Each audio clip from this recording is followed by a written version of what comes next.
Hola, ¿qué tal? Bienvenidos, soy María Jesús. En esta oportunidad, desde la consultora Carés, vamos a brindarles esta capacitación de riesgo eléctrico.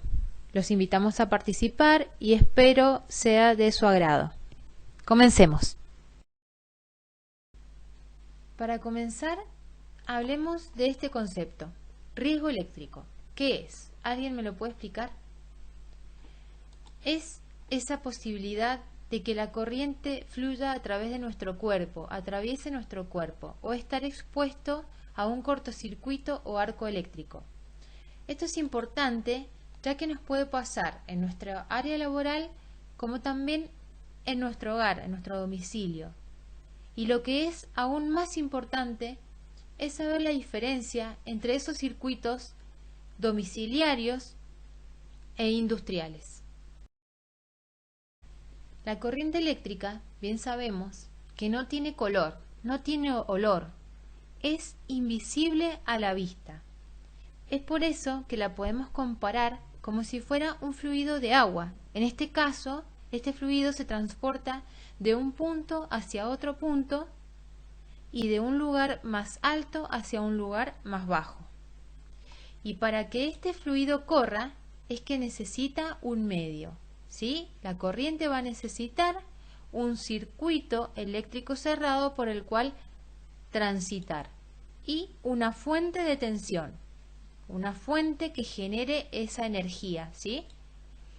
Donde intervienen las siguientes magnitudes: intensidad de la corriente, donde su unidad es el ampere; la resistencia, su unidad es el ohm; y la tensión o diferencia de potencial, su unidad es el volt.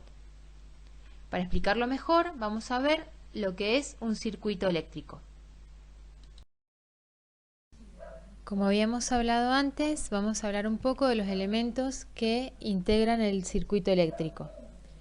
Por un lado, tenemos la fuente de tensión, que es un elemento capaz de entregar energía al circuito. Su unidad es el volt.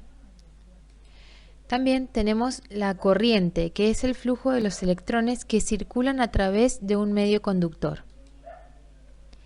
Por otra parte, la intensidad es la cantidad de corriente, es la cantidad de esos electrones que circulan en el circuito en una unidad de tiempo. Su unidad es el ampere. La resistencia es la oposición al flujo de corriente de un elemento en el circuito y su unidad es el ohm. Y por último, tenemos el interruptor, que va a ser el encargado de dejar pasar o no la corriente, ¿sí? Más adelante vamos a ver si se trata de un circuito de corriente continua o de un circuito de corriente alterna, ya que de eso va a depender la dirección de los electrones, ¿sí? En este caso es de corriente continua porque van en un solo sentido. El circuito de corriente alterna, los electrones alternan en un sentido u otro, del polo positivo a negativo y de negativo a positivo. Para entender un poco más acerca de la corriente y del cuerpo humano, ya que explico a la corriente como si fuera un flujo de agua, es muy importante decir que nuestro cuerpo está compuesto en un 60 a 65% de agua, lo que nos convierte en excelentes conductores de la electricidad. Hay dos tipos de corriente. Para entender un poco mejor, si nos trasladamos un poco en el tiempo, entre todos los inventores que incursionaron en este tema, tenemos por un lado a Thomas Edison, con su corriente continua de baja tensión, la cual consiste en el flujo de corriente en un solo sentido en el circuito. ¿Dónde podemos encontrar corriente continua? Y en baterías de los autos, en pilas, en tracciones de trenes, en motores eléctricos. Pero, a fines del siglo XIX, Nikola Tesla trabajó en el desarrollo de la corriente alterna, que consiste en el flujo eléctrico que se da en dos sentidos, alternando uno y otro en el circuito. ¿Qué fue lo que logró? Logró transportar la corriente hacia lugares más lejanos, lo que la corriente continua no podía lograr. La corriente alterna puede ser monofásica o trifásica. monofásica se refiere por lo general, a las instalaciones domiciliarias, donde nos llega un cable de fase y un cable de neutro, donde la diferencia de potencial que existe entre ellos es de 220 volts. Por otro lado, la corriente trifásica es por lo general la de las instalaciones industriales, donde llegan 3 cables de fase y un cable de neutro, donde la diferencia de potencial entre fase y fase va a ser de 380 volts y entre fase y neutro 220 volts. Hablemos un poco de los efectos de la electricidad en el cuerpo humano. Por un lado tenemos la tetanización muscular, que se va a dar cuando el músculo se contrae y se relaja en un lapso muy corto de tiempo, provocando una contracción permanente. Decimos que hay tetanización muscular cuando nos da una patada a la corriente o cuando decimos se quedó pegado, ¿sí? Asfixia. Se produce cuando la corriente pasa a través del diafragma y no podemos respirar. Paro respiratorio. Cuando la corriente pasa a través del centro respiratorio y provoca un paro. Fibrilación ventricular. La corriente circula por el corazón, que trabaja como una bomba y genera un descontrol en el bombeo de este y se detiene. Y, por último, quemaduras. Según la intensidad de corriente que atraviese en nuestro cuerpo, va a ser la gravedad de las mismas. Pero, ¿cuánta corriente podemos soportar? ¿Por cuánto tiempo? Como vemos en el gráfico, podemos ver diferentes zonas, donde tenemos la zona 1, que es habitualmente no sentimos ninguna reacción. La zona 2, donde podemos no tener ningún efecto fisiológico peligroso. La zona 3, habitualmente ningún daño orgánico. Con duración superior a 2 segundos se pueden producir contracciones musculares dificultando la respiración. Paradas temporales del corazón sin llegar a fibrilación ventricular. Y la zona 4 de riesgo, de alto riesgo, tenemos riesgo de parada cardíaca por fibrilación ventricular, parada respiratoria, quemaduras graves y hasta la muerte. ¿Qué tipos de contactos existen? Por un lado tenemos los contactos directos y por un lado tenemos contactos indirectos. Los contactos directos se refiere a cuando tocamos directamente algo que tiene tensión, ¿sí? Como puede ser un cable pelado o si desarmamos un toma corriente y tocamos una de las fases nos va a dar corriente directamente. ¿Qué tipo de protecciones existen? Bueno, en el decreto 351, anexo 6, tenemos protección por alejamiento, que puede ser como por ejemplo el tendido aéreo de los cables en las ciudades, protección por aislamiento y protección por medio de obstáculos. Los contactos indirectos se refiere a cuando tocamos algo que en realidad no tiene por qué darnos corriente, como puede ser una máquina, una herramienta o la heladera de casa. Y esto se debe a que en alguna parte del circuito hay una falla. ¿Qué tipo de protecciones hay para estos contactos indirectos? Tenemos, por un lado, la puesta a tierra de las masas, resolución 900, dispositivos de protección pasiva y dispositivos de protección activa, que se encuentran en el decreto 351, anexo 6. Ahora vamos a desarrollar estos 3 dispositivos de protección para los contactos indirectos. Uno de los primeros dispositivos de protección es la puesta a tierra. ¿Qué es la puesta a tierra? Consiste en una jabalina, o sea, un caño macizo de cobre, que se entierra en el suelo y viene conectada desde el tablero eléctrico. El cable de puesta a tierra es de color verde con rayas amarillas. La puesta a tierra establece una gran conductividad que genera un camino muy fácil para la corriente, ya que no presenta casi resistencia.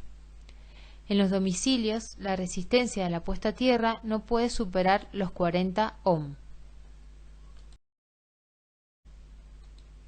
Entonces, la corriente va a escoger el camino que menos resistencia le oponga. En este caso, entre pasar por nuestro cuerpo que le ofrece una resistencia aproximada de 1400 ohm, va a elegir irse a puesta a tierra que no le ofrece una resistencia superior a 40 ohm. Es por eso que es tan importante que en las instalaciones esté colocada la puesta a tierra, no solamente del tablero eléctrico, sino también de todas las maquinarias y herramientas que se utilizan en la industria. Tiene que haber continuidad de masas. Hablemos de dispositivos de protección pasiva. Recuerden que nos protegen de contactos indirectos. Estos aparecen en el decreto 351 en el anexo 6 y son 5. Como primera protección tenemos la doble aislación. ¿Qué significa esto? Y que la máquina o herramienta que vayamos a utilizar nos garantice que no nos va a dar corriente, ¿sí? Se identifica a través de un pictograma de un cuadrado dentro del otro, ¿sí? Tiene que estar pegado en alguna parte visible de la máquina. Segunda protección, inaccesibilidad simultánea entre partes con tensión y masas. ¿A qué se refiere esto? A un medio no conductor entre la máquina y la persona, un medio aislante. Tercera protección, tensión de seguridad, que esta es 24 volt. Cuarta, separación de circuitos por medio de transformadores e interconectar las masas a modo que no exista diferencia de potencial peligrosas entre ellas, o sea, ponerlas a un mismo potencial para que no haya peligro. Dispositivos de protección activa, siempre refiriéndonos a las protecciones que nos cuidan de los contactos indirectos. Tenemos tres protecciones. Dispositivos de señalización del primer defecto en instalaciones, con neutro aislado o puesta a tierra por impedancia. Relés de tensión y disyuntor diferencial. Nosotros nos vamos a centrar en este último, disyuntor diferencial, ya que es el que tenemos más disponible en las instalaciones domiciliarias e industriales. Nos protege de que circule la corriente a través de nuestro cuerpo. El disyuntor compara la cantidad de corriente que entra y sale del tablero eléctrico y es por eso que cuando detecta una diferencia de potencial o fuga de corriente, salta el disyuntor. Identifiquemos disyuntores diferenciales. Por un lado tenemos un disyuntor monofásico, donde podemos ver la entrada de fase y neutro, y tenemos el botón de prueba. Y un disyuntor trifásico, donde podemos ver las tres fases y el neutro, y también tiene su botón de prueba. Es muy importante que hagamos una vez al mes esta prueba, ¿sí? Ya que si no lo hacemos no vamos a detectar las fallas. En un tablero eléctrico también podemos encontrar llaves termomagnéticas. ¿Pero de qué nos protegen? ¿Nos protegen de contactos con la corriente?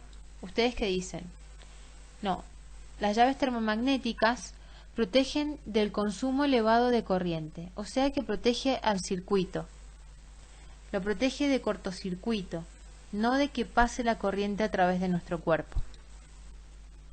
En la imagen podemos ver llaves termomagnéticas de un tablero monofásico y de un trifásico.